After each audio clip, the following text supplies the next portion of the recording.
திருப்பதியில் வாகன ஓட்டிகள் மற்றும் பொதுமக்களை அச்சுறுத்தி வந்த சிறுத்தை சிக்கியிருக்கிறது. தொடர்பான கூடுதல் விவரங்களை வழங்குவதற்காக செய்தியாளர் ஜெயக்குமார் இணைகிறார்.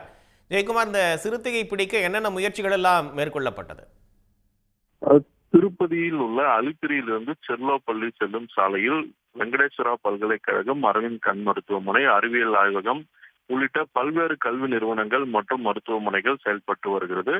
இந்த பகுதியில் கடந்த ஒரு மாதங்களுக்கு மேலாக சிறுத்தைகள் நடமாட்டம் இருந்து வந்தது.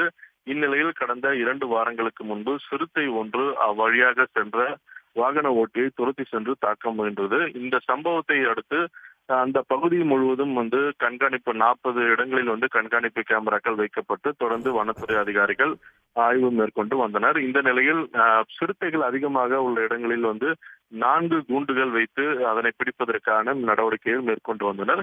இந்நிலையில் 2 நாட்களுக்கு முன்பு அந்த வெங்கடேஸ்வரா பல்கலைக்கழகம் அருகே ஒரு மானை பாதி சாப்பிட்ட நிலையில் சிறுத்தை விட்டு சென்றிருந்தது.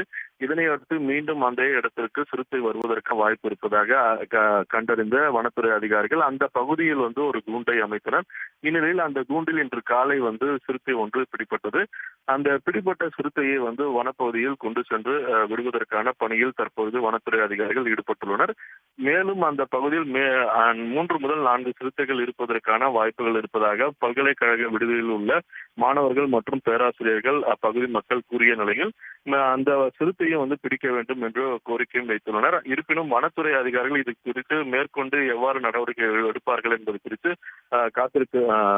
விரைவில் அறிவிப்பதாக தெரிவித்துள்ளனர். இந்த சிறுத்தை பிடிப்பட்ட சம்பவம் தற்பொழுது அங்குள்ள பகுதியில் உள்ளவர்களுக்கு ஒரு நிம்மதியை அளித்திருப்பதாக கூறப்படுகிறது.